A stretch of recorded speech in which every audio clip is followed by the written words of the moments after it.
ça me fait plaisir de vous voir. D'être avec vous ce matin pour pouvoir partager la parole de Dieu. Alors, 1565 jours. 1565 jours.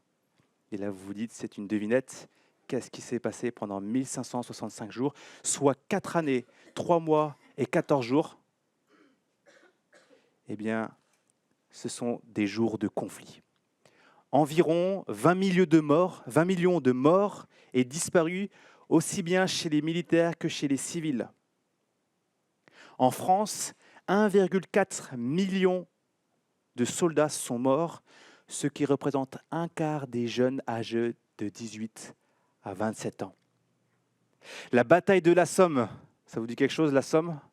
Voilà. Eh bien, a fait environ 1,2 million de victimes. L'armistice du 11 novembre 1818 met fin à la guerre. 1918, pardon, c'est moi qui me trompe, 1918, merci, met fin à la guerre, vous avez bien appris à l'école. Alors j'imagine que ce mardi va certainement être une journée particulière pour une grande partie d'entre nous. Peut-être pas pour la commémoration de la fin de la guerre, mais parce que c'est un jour férié et que vous allez pouvoir vous occuper de votre jardin, faire du bricolage, inviter des amis, passer des bons moments. C'est ce que je compte faire. Mais alors j'imagine un Amiénois, une Amiénoise qui aurait vécu toute cette période de guerre, toute cette période de tristesse, de deuil, de destruction, et qui serait là maintenant et qui serait certainement étonné, attristé de notre complet détachement. Comment on peut oublier tout ce qui s'est passé, tous les dégâts, toutes les choses, toute cette terrible guerre? Alors l'idée pour moi, ce n'est pas de vous culpabiliser. Je ne vous donne pas rendez-vous pour déposer une gerbe devant les commémoratifs, mais c'est pour moi une introduction. De la même manière, nous pouvons oublier ou négliger l'amour de Dieu. C'est tellement lointain, nous disent certains. Qu'est-ce que ça change pour nous finalement? En quoi ça nous concerne? Aujourd'hui, Dieu nous donne de nous commémorer de son amour et de prendre le temps de considérer l'impact dans nos vies. Nous commençons une série de prédications sur le livre de Malachie. Nous sommes dans l'Ancien Testament. Si vous cherchez Malachie, c'est sympa parce qu'il est tout juste à la fin de l'Ancien Testament. C'est un des petits prophètes et il fait tout juste la jonction. Il termine l'Ancien Testament et le Nouveau Testament qui nous parle de Jésus-Christ, le Messie tant attendu, dont on nous parle déjà un peu dans Malachie. Et nous verrons ensemble que l'amour de Dieu nous convainc et nous sauve. L'amour de Dieu nous convainc et nous sauve. Et nous allons commencer avec ce premier point. L'amour de Dieu manifesté par son choix, où Dieu manifeste son amour par son choix. Et nous allons lire ensemble Malachie chapitre 1, versets 1 à 5. Malachie chapitre 1, versets 1 à 5. Nous lisons « Message, parole de l'Éternel adressée à Israël par l'intermédiaire de Malachie. Je vous ai aimé, dit l'Éternel. Et vous dites, en quoi nous as-tu aimés? Ésaü n'est-il pas le frère de Jacob? Déclare l'Éternel. Cependant, j'ai aimé Jacob et j'ai détesté Ésaü. J'ai livré ses montagnes à la dévastation, son héritage au chacal du désert. Si Édom prétend, nous sommes détruits, mais nous relèverons les ruines, voici ce que dit l'Éternel, le maître de l'univers. Qu'ils construisent, je démolirai, et on les appellera pays de la méchanceté, peuple contre lequel l'Éternel est irrité pour toujours. Vos yeux le verront, et vous direz l'Éternel est grand, même en dehors des frontières d'Israël. Jusque-là, c'était la parole de Dieu. C'est notre passage que nous allons voir ensemble ce matin. Et nous voyons que Dieu, en interpellant son peuple de cette façon, eh bien, il va dévoiler leur ingratitude. Il met en évidence leur désir de la bénédiction plutôt que de l'amour de Dieu. Ils ont oublié et négligé son amour. Alors pour comprendre le contexte, nous sommes au 5e siècle avant Jésus-Christ, après l'exil. Le peuple avait voulu vivre n'importe comment et bien opposé à Dieu, et Dieu les a prévenus un jour, si vous continuez à me désobéir, vous serez exilés. Et ils vivent cette condamnation, ce jugement. Pendant 70 ans, ils sont exilés en Babylone, en Babylonie. Mais une fois que le temple a été reconstruit, Dieu permet par exemple une chose extraordinaire, c'est qu'il permet au peuple de revenir après ces 70 ans. Avec Esdras et Néhémie, nous pouvons lire cela dans la Bible. Ils reviennent, ils peuvent reconstruire la ville, ils peuvent reconstruire le temple. Il y a le peuple revit, renaît. Grâce à ce miracle incroyable, ils ont pu revenir. Le temple a été reconstruit, c'est les festivités, mais l'enthousiasme spirituel bien vite retombe. Et on retrouve les mêmes problèmes que du temps de Néhémie et d'Esdras. Et la vie est dure et semble bien loin des prophéties concernant le rétablissement tant attendu. Ils ont vécu 70 ans d'exil en disant, quand on retournera, on se souvient des prophéties qui ont été dites, et en fait, ça va être extraordinaire, ça va être génial, ça va être l'abondance. Ils n'avaient pas compris. Alfred Kuhn, un théologien ou un enseignant nous dit « Ceux qui revinrent à Jérusalem durent faire face à bien des difficultés. Il fallait tout reconstruire, c'était en ruine, défricher les terrains abandonnés, lutter contre les habitants du pays qui étaient hostiles, endurer la sécheresse et la famine. De plus, certains juifs fortunés prêtaient de l'argent à leurs contemporains pauvres et leur réclamaient des taux usuaires bien plus grands que la normale. » Et un autre commentateur, Matthew Harmon, nous dit « Quand la vie devient dure, nous sommes prompts à douter du caractère de Dieu et à négliger nos responsabilités envers lui et nos contemporains. » C'est ce que nous avons dit aussi ce matin avec Daniel. Dans ce contexte, du coup, qui n'est pas évident, le peuple met en doute l'amour de Dieu. En quoi nous as-tu aimés ? Et vous avez peut-être déjà expérimenté ce type de situation où vous vous attendez à plus, vous vivez galère sur galère, et finalement vous dites, mais t'es où Dieu ? Qu'est-ce que tu fais là ? Et tu dis en quoi tu nous aimes finalement ? Tu dis que tu nous aimes, mais ça sert à quoi de te suivre ? C'est encore un autre point qu'on verra plus tard. Et pour toute autre réponse, ici Dieu répond, Dieu rappelle qu'il a choisi Jacob, l'ancêtre d'Israël, et qu'il a rejeté Ésaü, qui est l'ancêtre des Édomites, ou d'Édom qu'on dit là. C'est ça sa réponse. Voilà comment je vous ai aimé. J'ai choisi Jacob, j'ai rejeté Ésaü. Il s'agit de deux frères jumeaux, d'enfants d'Isaac et de Rebecca, petits-fils d'Abraham et de Sarah. On retrouve leur histoire dans la Bible, dans l'Ancien Testament, dans la Genèse. Et nous allons lire un extrait en Genèse 25, versets 21 à 23, pour comprendre cette partie-là. Genèse, chapitre 25, à partir des versets 21 à 23, on nous explique ce choix de Dieu. Genèse chapitre 25, à partir du verset 21, je lis « Isaac supplia l'Éternel pour sa femme, car elle était stérile, et l'Éternel l'exauça. Sa femme Rebecca tomba enceinte. Les enfants se heurtaient à l'intérieur d'elle, et elle dit « Si telle est la situation, pourquoi suis-je enceinte ?» Elle alla consulter l'Éternel, et l'Éternel lui dit « Il y a 2 nations dans ton ventre, et 2 peuples issus de toi se sépareront. Un de ces peuples sera plus fort que l'autre. Le plus grand sera asservi au plus petit. » Le plus grand sera asservi au plus petit. Et nous voyons dans la suite, Ésaü, le frère aîné, est né avant Jacob. Mais l'alliance que Dieu a faite avec Abraham a été transmise à Jacob, et après plus tard, Jacob aura le nom d'Israël. Dieu lui donnera le nom d'Israël. Alors si on avait été dans le cas du peuple qui nous pose cette question, en quoi Dieu nous a-t-il aimés ? Eh bien très certainement, surtout dans cette période de l'histoire, on pourrait dire, on aurait peut-être parlé de tout ce que Dieu a pu faire pour son peuple. On aurait pu parler des bénédictions que Dieu a accordées, de la délivrance, quand ils ont été esclaves, comment Dieu les a conduits, ils ont pu traverser la mer, ils ont pu être protégés des ennemis. Dieu a pourvu à la nourriture. Il y a eu des guerres qui étaient des ennemis qui attaquaient ou des guerres, et ils étaient en tout petit nombre, et Dieu a manifesté toute sa puissance. Dieu a fait des signes prodigieux. On aurait pu parler de tout cela, on pourrait parler de tous les miracles. Mais non. Dieu choisit de démontrer son amour en rappelant le fondement de cette relation avec son peuple, il les a choisis.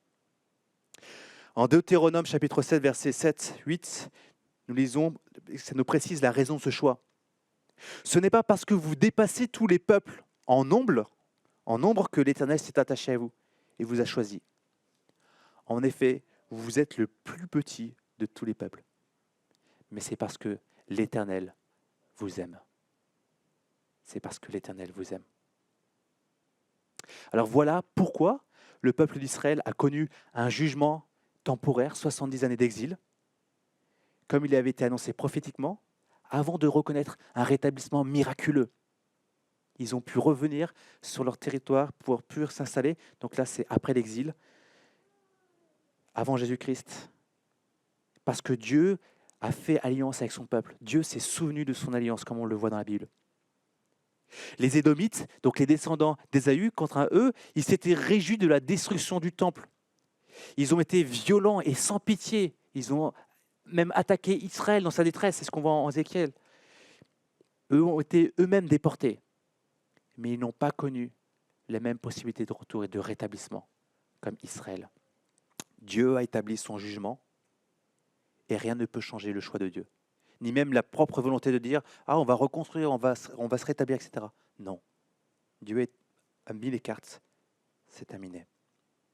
Et le peuple qui est témoin de cela, qui voit ce jugement de Dieu, ce rétablissement de Dieu, eh bien, il voit tout cela, c'est ce qu'on voit au verset 5. Et il le verra encore, que Dieu, quand il tient ses promesses, il les accomplit jusqu'au bout.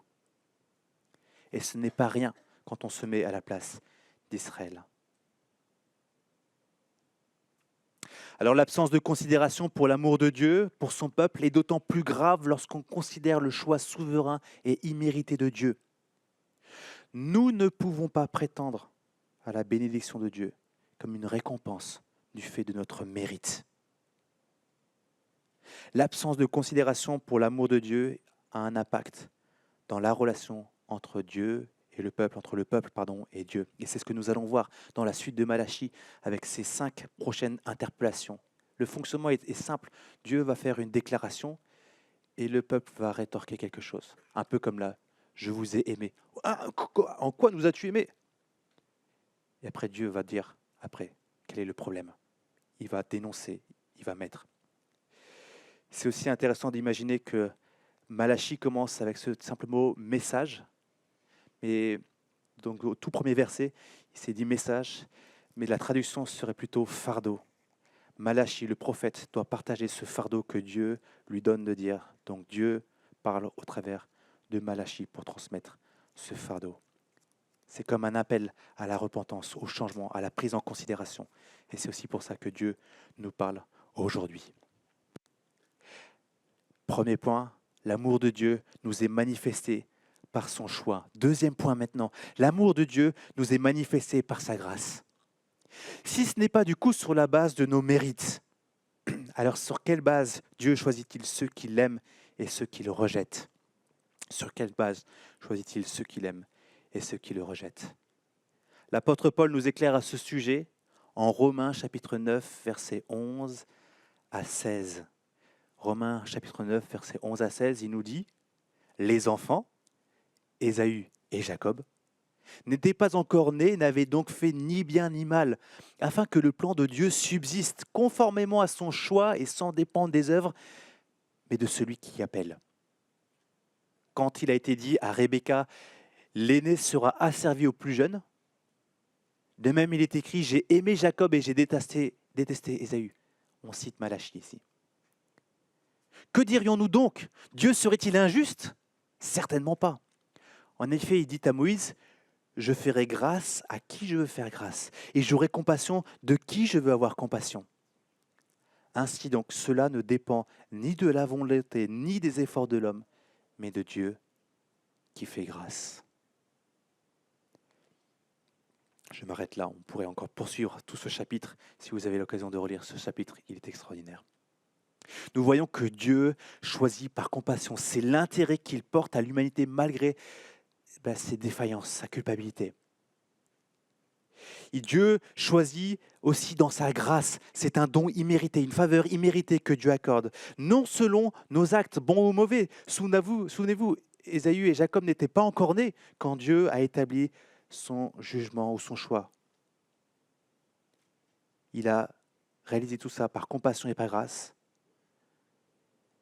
selon son plan souverain, selon sa toute sagesse. Si on plaçait ce choix entre les mains de n'importe qui, autant vous dire que ce serait effrayant.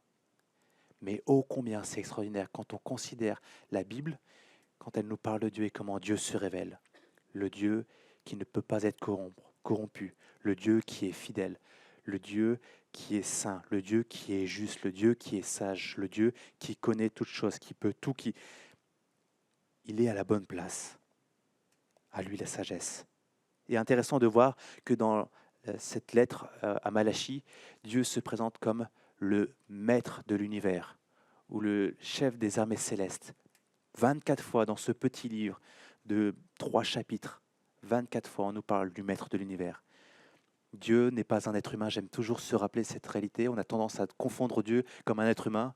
On se dit mais ça va pas du tout, parce que comment peut-il faire telle chose et ça? Mais Dieu n'est pas un être humain. Et ça change toute la donne. Il s'agit donc du coup, ce côté-là, d'un choix qui ne dépend pas de la volonté, d'un choix que Dieu accorde, de la doctrine de la prédestination. Ceux qui me connaissent bien savent que j'ai une blague que j'aime bien faire et je leur raconte toujours cette même histoire. Une fois, on était chez des amis et j'étais avec d'autres collègues de l'Institut public de Genève, des gens super avec qui on a passé une très bonne soirée, on a bien mangé, c'était très bien.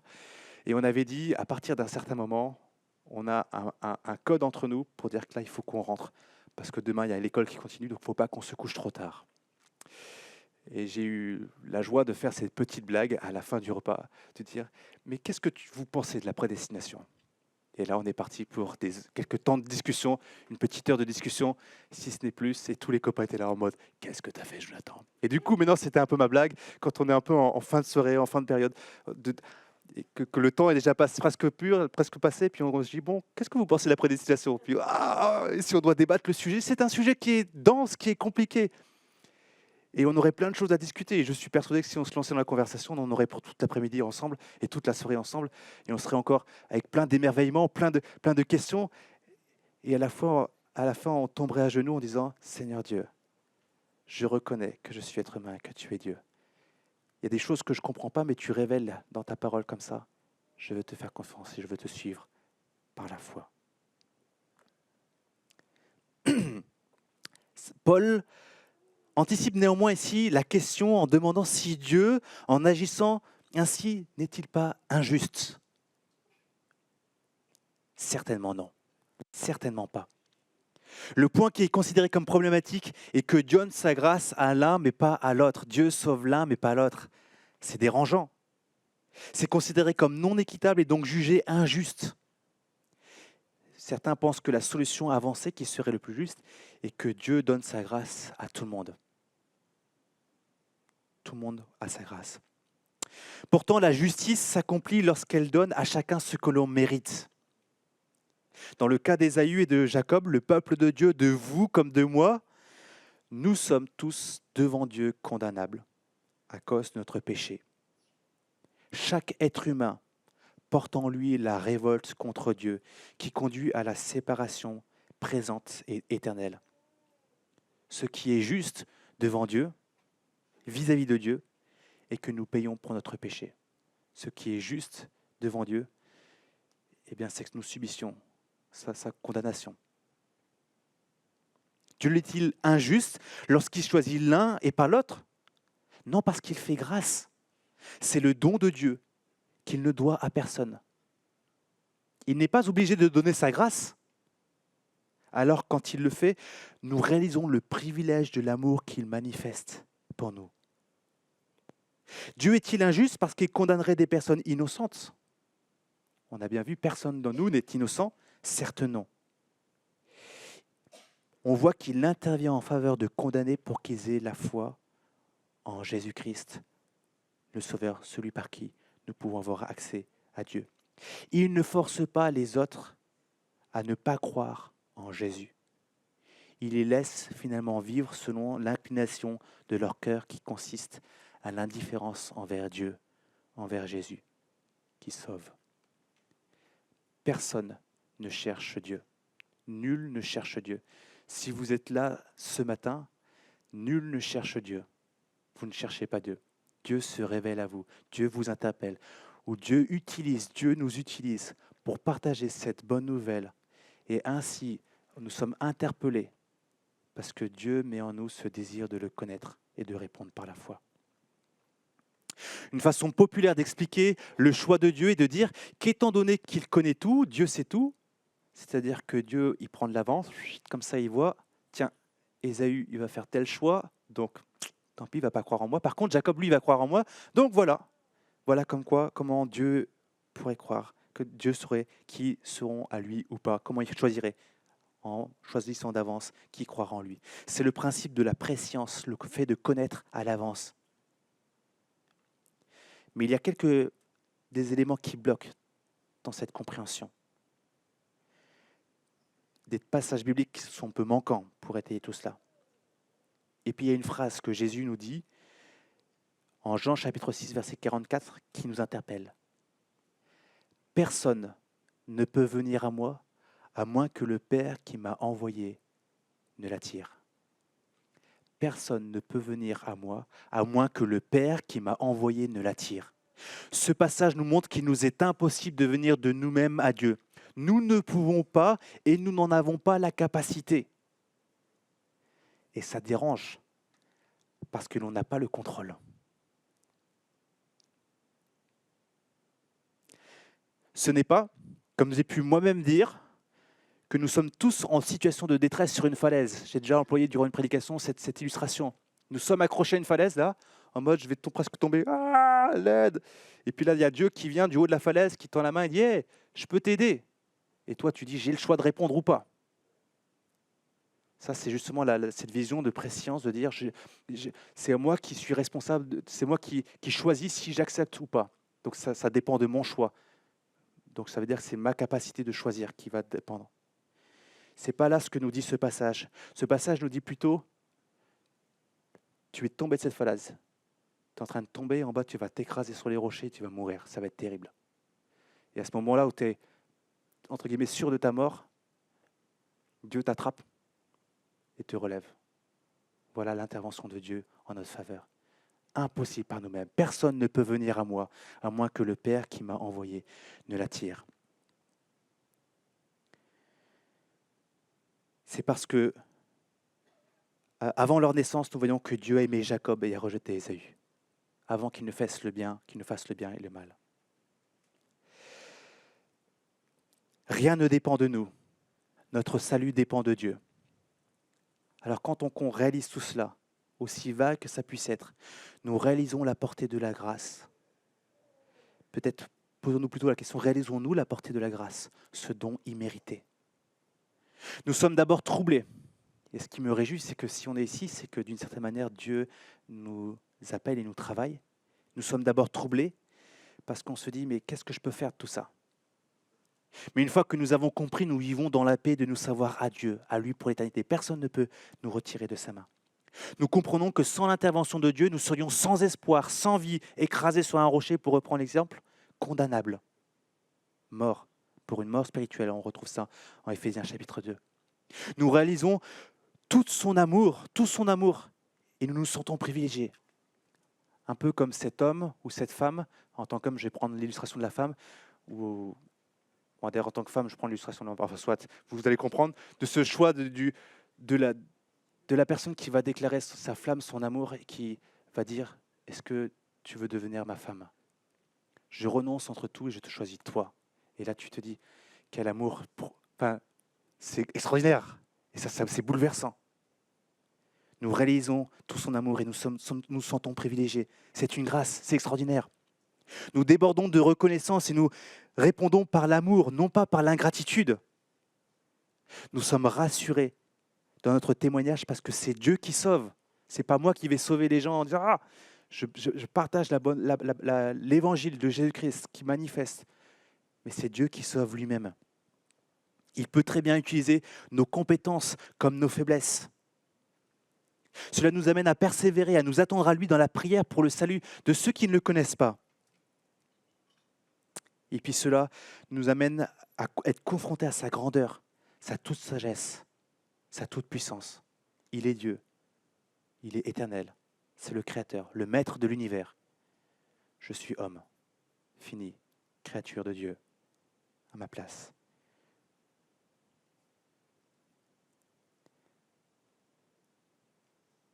L'amour de Dieu est manifesté par son choix. Premier point. L'amour de Dieu est manifesté par sa grâce. Deuxième point. Troisième et dernier point. L'amour de Dieu est manifesté en Jésus-Christ. La parole de l'Éternel, par l'intermédiaire de Malachie, s'adresse à Israël, son peuple élu, avec lequel il a fait alliance. Ils sont les héritiers des promesses de Dieu. Et pourtant, seul un reste d'entre eux lui est fidèle. C'est ce qu'on voit à la fin de Malachie, au chapitre 3, versets 16-18. Et Dieu envoie Malachie pour délivrer ce message, souvenez-vous, ce fardeau, pour appeler à la repentance, c'est-à-dire à reconnaître les torts, à y renoncer pour vivre conformément à la volonté de Dieu. Mais le peuple semble de plus en plus endurci, récalcitrant, mécontent, déçu, ingrat. Et on peut se dire, si on finit l'Ancien Testament comme ça, c'est vraiment un échec. Mais voilà qu'il y a une note d'espoir qui apparaît. Le livre de Malachie, et je vous donne un avant-goût pour la suite, annonce qu'il y a un serviteur qui doit venir, qui va préparer la voie du Messie avant le jour du jugement. Dieu annonce son jugement, mais avant ça, il y a quelqu'un qui va venir, parce que Dieu doit intervenir par lui-même en notre faveur. Et aujourd'hui, en Jésus-Christ, le fameux Messie que nous attendons, que attend Malachie et que Malachie préfigure, eh bien, nous pouvons avoir accès à l'amour de Dieu. Et c'est ce qu'on va lire ensemble dans Éphésiens. Je vais prendre ce support d'Éphésiens pour accompagner tout cela. On pourrait lire tous les versets d'avant d'Éphésiens, chapitre 2, qui nous montrent notre état de perdition, notre mort, notre séparation avec Dieu, ô combien nous étions légitimes pour la colère de Dieu. Mais je vais lire simplement à partir du verset 4. Éphésiens, nous sommes dans le Nouveau Testament. Si vous lisez l'épître aux Éphésiens, c'est très intéressant parce qu'il montre dans les chapitres précédents comment Dieu a choisi dès avant la création du monde, comment Dieu est intervenu. Et nous voyons que Dieu sauve par grâce et selon sa bonne volonté dans son choix. Nous lisons du coup Éphésiens chapitre 2 à partir du verset 4 et on va voir quelques similitudes avec Malachie. Mais Dieu est riche en compassion. À cause du grand amour dont il nous a aimés, nous qui étions morts en raison de nos fautes, il nous a rendu la vie avec Christ. C'est par grâce que vous êtes sauvés. Il nous a ressuscités, il nous a fait asseoir avec lui dans les lieux célestes en Jésus-Christ. Il a fait cela afin de montrer dans les temps à venir l'infinie richesse de sa grâce par la bonté qu'il a manifestée envers nous en Jésus-Christ. En quoi nous as-tu aimés? Dans la compassion et par la grâce de Dieu. Alors que nous étions morts par nos péchés, indifférents à Dieu, à Jésus et à la parole, souvenez-vous, personne ne cherche Dieu. Eh bien, Dieu nous rend la vie au travers de Jésus-Christ, au travers de sa vie, de sa mort et de sa résurrection. De mort, il nous ressuscite. C'est un miracle. Dieu, au travers de son esprit, nous convainc par le témoignage de l'évangile de Jésus-Christ que nous sommes morts, condamnables. Il fait naître en nous la foi qui nous conduit à la repentance et à l'attachement à Christ comme Sauveur et Seigneur. C'est la nouvelle naissance dont Jean chapitre 1 verset 12 à 13 nous dit « Mais à tous ceux qui l'ont accepté, la parole incarnée, Jésus, à ceux qui croient en son nom, elle a donné le droit de devenir enfants de Dieu, puisqu'ils sont nés non du fait de la nature, ni par une volonté humaine, ni par la volonté d'un mari, mais qui sont nés de Dieu. » Le bébé qui naît n'a pas choisi un jour de naître. Et pourtant, il vient à la vie. Nous avons ici la beauté de l'Évangile qui s'adresse finalement à chacun d'entre nous. La question de l'élection, si Dieu nous a choisis ou pas, revient à Dieu.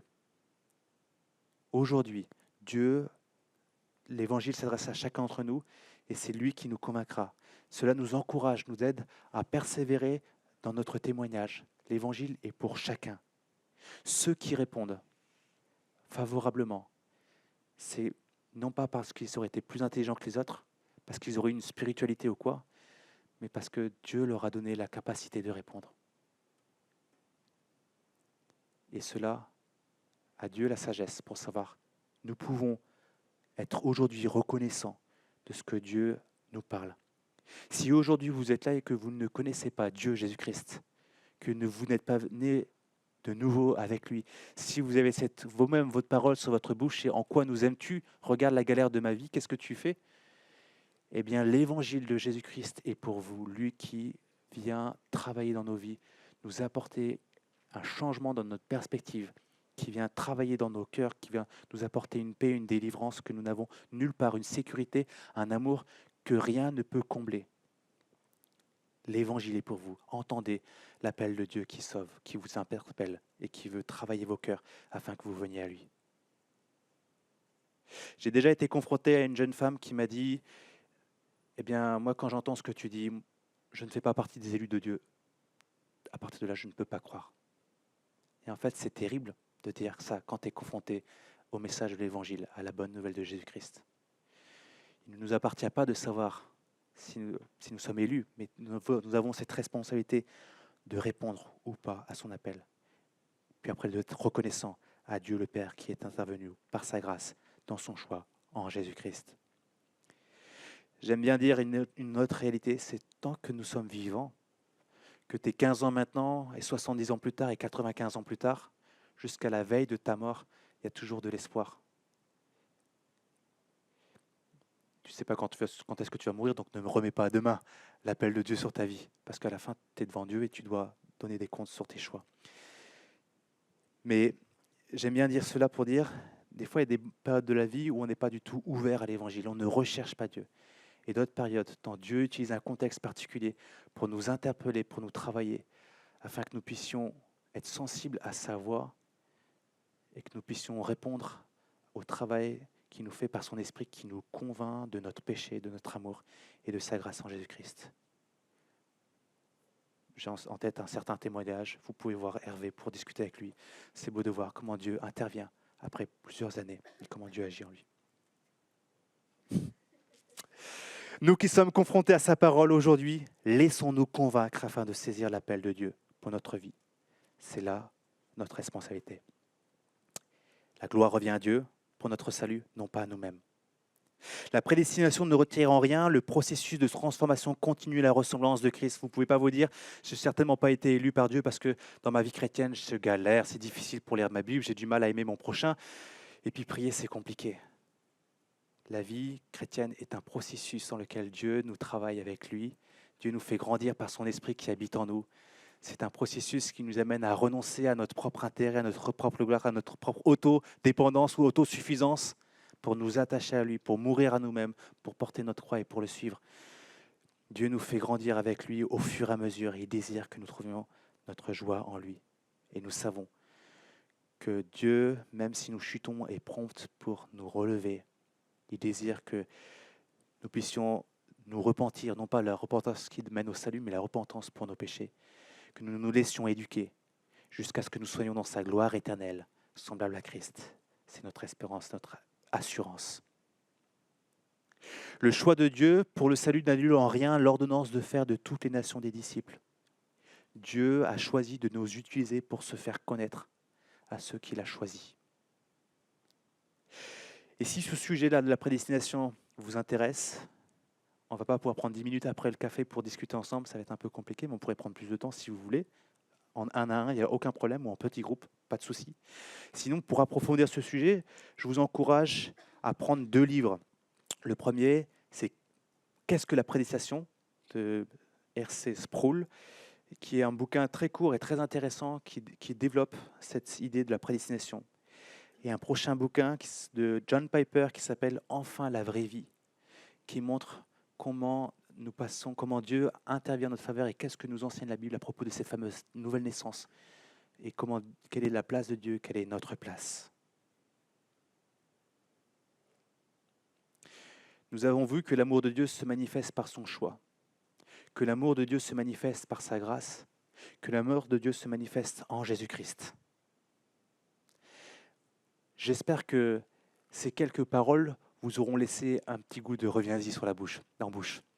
Et quand vous rentrerez à la maison, vous puissiez ne pas être simplement tranquille en disant c'est rien de plus qu'une histoire qui comme les autres. Et je passe et je switch et je passe à autre chose. Je zappe et je passe à autre chose. Je prie que l'amour de Dieu nous interpelle, que dans notre vie, nous ne puissions pas simplement dire en quoi nous as-tu mis, qu'est-ce que tu fais, un peu arrogant pour dire à Dieu, hey, au service, ça ne va pas comme je voudrais.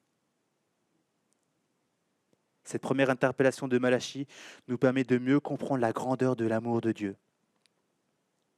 Avons-nous été interpellés par son amour, par la beauté de sa grâce? Serons-nous indifférents comme le peuple? Et soyez assurés que la difficulté des temps présents ne met pas en doute l'amour de Dieu envers nous, si du moins nous le connaissons. La grâce souveraine de Dieu n'exclut pas la responsabilité de chacun de nous à répondre à l'appel de Christ et à vivre selon l'Évangile et à témoigner de sa foi. Alors voilà comment on commence Malachie, c'est pas terminé et Dieu va encore continuer de nous transmettre ce message pour nous encourager à ne pas être dans l'autosuffisance mais à dépendre de lui, à nous laisser transformer par sa grâce. Mais nous voyons toute la bonté de Dieu le Père qui commence simplement par le point de départ. Je vous ai aimé, je vous aime. Et après on voit la suite, mais le plus important c'est déjà ce point de départ. Je vous aime. Qu'est-ce que tu fais de mon amour? Qu'est-ce que nous faisons de son amour? Que Dieu vous bénisse, nous bénisse.